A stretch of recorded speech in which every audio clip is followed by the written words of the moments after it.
Pemirsa, Maudy Kusnaidi alias Zainab mundur dari tim pemenangan paslon Pramono Rano di Pilkada Jakarta. Namun Rano Karno alias Sidul tak sendiri. Ia akan berjuang bersama Cornelia Agatha alias Sarah di Pilkada Jakarta. Kenapa lu gemeteran? Ya takut, ngeri. Ya kenapa sama orang? Bila di film Sidul anak sekolahan, Rano Karno alias Sidul akhirnya bersatu dengan Zainab, namun tidak dalam dunia nyata. Di kehidupan nyata, Maudy Kusnaidi alias Zainab keluar dari tim pemenangan Pramono Rano dan meninggalkan Sidul. Tapi tak usah khawatir, Sidul tidak sendiri. Cornelia Agatha alias Sarah setia menemaninya maju sebagai bakal calon wakil gubernur di Jakarta. Rano Karno menjelaskan mundurnya Maudy alias Zainab karena harus mendampingi suaminya yang sedang sakit. Kalau masuk dalam tim pemenangan yang tercatat Mbak Cornelia Agatha, ya kemarin memang Mbak Maudy ada, tapi karena ada situasi kondisi yang memang membuat dia tidak harus saya catatkan, jadi Mbak Maudy saya keluarkan. Namun secara prinsip Mbak Maudy akan terus membantu, gitu loh. Selain Cornelia Agatha, tim sukses pasangan Pramono Anung dan Rano Karno bertabur bintang. Tim sukses ini diketuai oleh Cak Lontong dengan wakilnya diantaranya Once Mekel dan Cornelia Agatha alias Sarah. Cicak Kuswoyo dan Tina Tun juga terdaftar sebagai tim ses Pramono Rano. Menarik dilihat, apakah tim sukses bertabur bintang ini bisa menangkan pasangan Pramono Rano? Tim Liputan, iNews melaporkan. Ya pemirsa, bila pasangan Pramono Rano memiliki tim sukses bertabur bintang, pasangan Ridwan Kamil Suswono belum mengumumkan tim suksesnya. Bahkan Ahmad Sahroni yang sempat dikabarkan menjadi ketua tim sukses batal bertugas.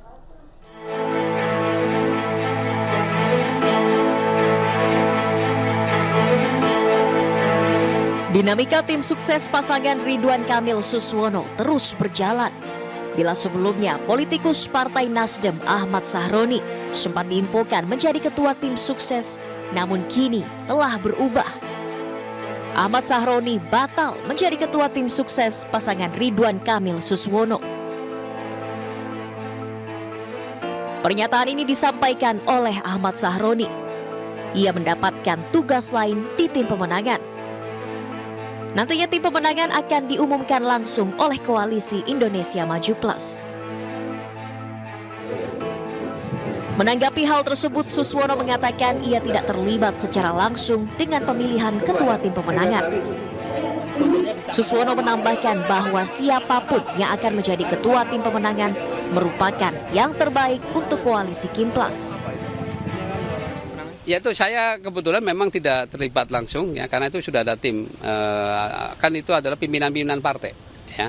Jadi musyawarahnya pimpinan partai. Kami sih tinggal menjalankan aja nanti siapa yang dipilih dan tentu kami nanti pasti akan berkoordinasi dengan tim pemenangan. Udah pasti itu. Suswono juga berharap dalam pilkada ini tidak ada lagi pembelahan warga, melainkan bersatu dan juga dapat memberikan ide gagasan yang bermanfaat bagi warga Jakarta. Tim Liputan iNews melaporkan. Sementara itu pemirsa, pasangan calon independen Dharma Pongrekun dan Kun Wardana juga turun untuk berdialog dengan warga, salah satunya ke Waduk Pluit, Muara Baru, Penjaringan, Jakarta Utara.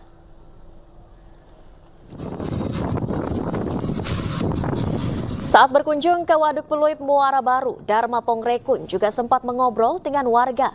Bakal calon independen di Pilgub Jakarta ini ikut mendengarkan keluhan warga yang tinggal di sekitar Waduk Pluit.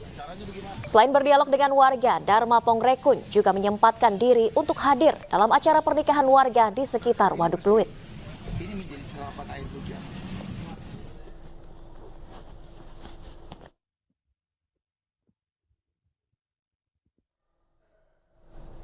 Pemirsa, hingga kini Presiden terpilih Prabowo Subianto masih merancang formula susunan kabinet pemerintahannya.